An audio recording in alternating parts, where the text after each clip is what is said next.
প্রিয় শিক্ষার্থী বন্ধুরা, আমি এখন যে প্রশ্নটা সলিউশন করতে যাচ্ছি সেই প্রশ্নটা অনেক বড়। আসলে আমি যদি সেটা তুলি তাহলে আমার পুরো বোর্ডটা অলরেডি প্রশ্নটি নিয়ে নেবে। তাই প্রশ্নটা হচ্ছে ডেসক্রিপশন বক্সের নিচে দিয়ে দিব, ওখান থেকে একটু কষ্ট করে দেখে নেবে। তাহলে আমি প্রশ্নটা একবার পড়ছি, পড়ে তারপর আমি সলিউশনটা শুরু করব। প্রশ্নটা হচ্ছে, এটা বিপি লাথির বই থেকে নেওয়া, এটা পিডিবিতে 2018-তে আসছিল আর কি, বুয়েট প্যাটার্ন থেকে। It is desired to set up a central station simultaneous monitoring of a electrocardiograph ECG of 10 hospital patient. The data from the rooms of the 10 patient are brought to processing center over a wire and sample quantized binary coded and the division multiple axis, time division multiple axis. এটা হচ্ছে processing centre. এই processing centre থেকে 10টা data সেটা কি করতেছে বলতো, এই কেবলের মাধ্যমে এই ইসিজি মেশিনে অলরেডি যাচ্ছে। যাওয়ার পর সেখানেই কোয়ান্টাইজ হচ্ছে, সেখানে স্যাম্পলড হবে, কোয়ান্টাইজ হবে এবং বাইনারি কোডে রূপান্তর করবে টাইম ডিভিশন মাল্টিপ্লেক্সিং এর মাধ্যমে। এখন ঘটনা হচ্ছে, the ECG signal bandwidth is 100 hertz. তাহলে আমার যেটুকু লাগবে আমি সেইটুকু শুধু লিখে ফেলি তথ্যগুলো। তাহলে এখানে এফ এর মানটা এফএম মেসেজ সিগন্যাল সেটা কত বলছে, 100 হার্টজ। দ্য ইরর অ্যাকসেপ্টেবল, যে ইররটা আছে অ্যাকসেপ্টেবল ইরর, তার মান হচ্ছে কত, আমি ইরর লিখছি। ইররটা হচ্ছে 0.25% অফ দ্য পিক সিগন্যাল, অর্থাৎ পিক সিগন্যালের অ্যামপ্লিটিউডের 0.25% মতো ইরর অ্যাকসেপ্টেবল। আচ্ছা, the sampling rate must be at least twice Nyquist rate। তার মানে স্যাম্পলিং রেট যেটা এফএস হবে সেটা অবশ্যই নিতে হবে at least Nyquist রেটের কি হইতে হবে বলতো, দ্বিগুণ হইতে হবে। আচ্ছা, determine the minimum cable bandwidth needed to transmit this data. এই ডাটাগুলোকে প্রেরণ করতে মিনিমাম কেবলের ব্যান্ডউইথ কত লাগবে সেটাকে আমাকে কি করতে হবে বলতো, বের করতে হবে। তাহলে আমি কি করি, আমার কাজ শুরু করি। ফার্স্ট কাজ দেখো, এখানে আমরা কি করব, এখানে কিন্তু ওই যে আমার যদি মিনিমাম ডাটা ব্যান্ডউইথ বের করতে হয় সেটা আগে কি করতে হবে, বিট রেট বের করতে হবে। বিট রেট বের করে সেই বিট রেটকে অর্ধেক করতে হবে, তাই না? অর্ধেক করলে যে মান টাইম পাবো সেটাই হচ্ছে আমার কি মিনিমাম ট্রান্সমিশনের ডাটার ব্যান্ডউইথ আর কি। এখন একটু লক্ষ্য করো, এখানে কিন্তু বিট রেট বের করতে হলে আমার কিন্তু একটা এন এর দরকার। এন মানে হচ্ছে কি বলতো, কোয়ান্টাইজেশন, যে বিট সংখ্যা আর কি, বিট নাম্বার, সেটা কিন্তু প্রয়োজন, কিন্তু সেটা নাই। তাহলে আমি ইরর থেকে বের করতে হবে। তাহলে কিভাবে বের করে আমরা জানি। সলিউশন শুরু করি আমরা।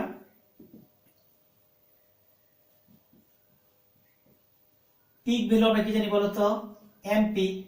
তাহলে ইরর যদি থাকে তাহলে আমরা কি জানি, ফর্মুলাটা কি, error less than or equal, সেটা কত পার্সেন্ট, 0.25 অফ কত পার্সেন্ট,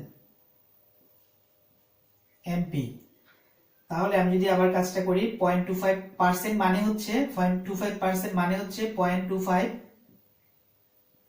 বাই কত, 100, আর এমপি যা ছিল তাই রইল এমপি। তাহলে আমি যদি এটা ক্যালকুলেশন করি তার মানটা হচ্ছে, আমি যে মানটা পাবো 0.25 দিয়ে যদি টোটালটাকে ভাগ দেই তাহলে আলটিমেট রেজাল্ট পাচ্ছি কত, 400। তাহলে 400 আমি কি বলতে পারি, উপরে থাকবে কি নিচে থাকবে হচ্ছে 400 আর উপরে থাকবে হচ্ছে এমপি। এটা হচ্ছে ইররের ফর্মুলা। তাহলে ইরর এই একটা মান পাইলাম, ইরর এমপি বাই কত, 400। তাহলে ইররের আরেকটা ফর্মুলা আমরা জানি, সেই ইররের ফর্মুলাটা হচ্ছে কি বলতো, আমরা জানি হচ্ছে error equals to del by 2। তাহলে ডেল বাই 2 যদি হয় তাহলে এই ডেলের মান, ডেল হচ্ছে স্টেপ সাইজ, ডেল হচ্ছে কি স্টেপ সাইজ, ডেলের ফর্মুলাটা আমরা কি জানি, 2mp বাই l। তাহলে এই ডেলের মানটা এখানে বসাবো, 2mp বাই কত, l, আর নিচে কি ছিল, 2 ছিল।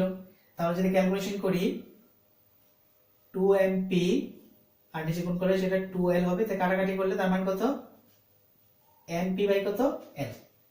তাহলে এইটুকু পর্যন্ত আমরা বুঝলাম। তাহলে এখন এইটাও ইরর ওইটাও ইরর, তাহলে দুটোকে যদি একসাথে কম্বিনেশন করি তাহলে আমার ইররের মানটা দাঁড়াচ্ছে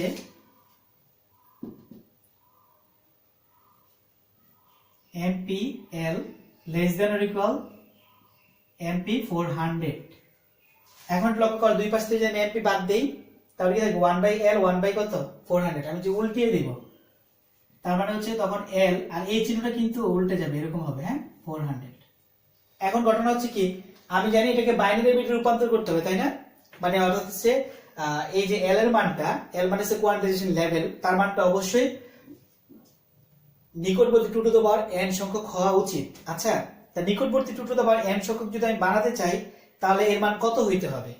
নিকটবর্তী যদি আমি 2 টু দ্য পাওয়ার n বানাতে চাই, আমি এটাকে মান যত আছে, হ্যাঁ, তার কাছাকাছি মান যদি আমি 256 নিতে পারি, আবার কত বলতো 512 নিতে পারি, 256 নিতে পারি, আবার কি 512 নিতে পারি, তাহলে আমি যেটা করবো আর কি যে মিনিমাম যেটা বিট লেভেল, হ্যাঁ, সেটাই নিব। তাহলে আমি এটাকে নিকটবর্তী কোন মান সেটাকে আমি ধরলাম হচ্ছে কত L সমান, আমি এটাকে 500 ধরে নিলাম, 512।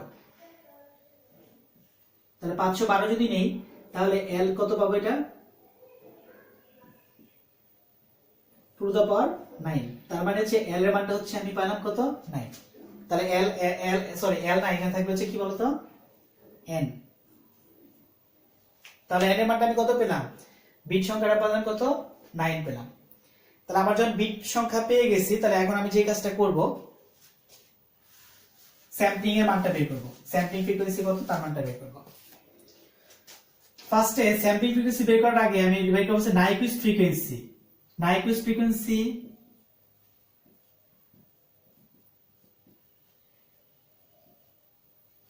আমরা জানি যে নাইকুইস্ট ফ্রিকোয়েন্সি সব সময় যে মেসেজ অ্যামপ্লিটিউড থাকবে বা মেসেজ যে সিগন্যাল থাকবে, সেই মেসেজ সিগন্যালের কি হবে সবসময় কি হবে দ্বিগুণ হবে। তাহলে হচ্ছে 2FM এর মান কত 100 হার্জ, তাহলে 200 হার্জ। এখন বের করতে স্যাম্পলিং ফ্রিকোয়েন্সি।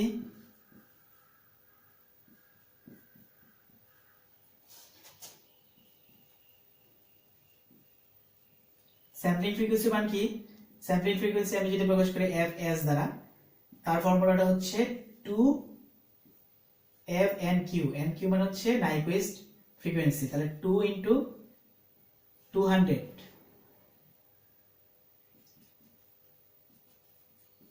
400 হার্জ। তাহলে এটা হচ্ছে স্যাম্পলিং ফ্রিকোয়েন্সি। তাহলে স্যাম্পলিং ফ্রিকোয়েন্সি আমি যদি জানি এবং আমি যদি এখানে কি বিট সংখ্যাটা জানি, বিট সংখ্যা ছিল n, সেটা যদি 9 জানি, তাহলে আমি কি করতে পারবো বিট রেটটা বের করে ফেলতে পারবো।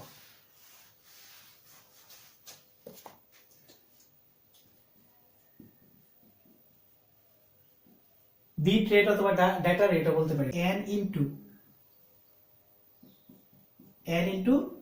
fs। তাহলে n এর মান কত 9 আর fs এর মান কত ছিল 400 হার্জ। তাহলে যদি আমি ক্যালকুলেশন করি,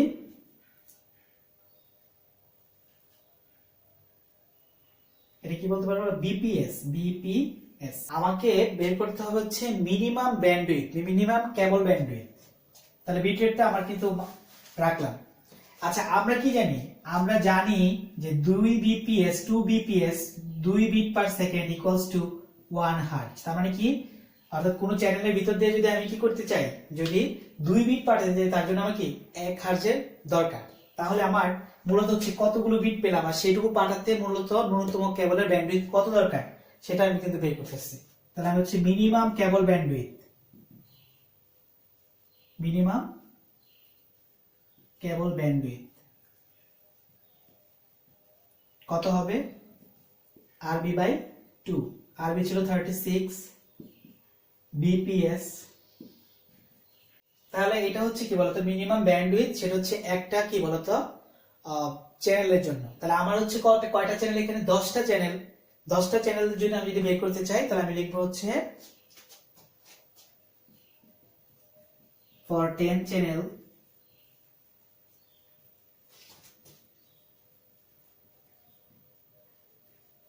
required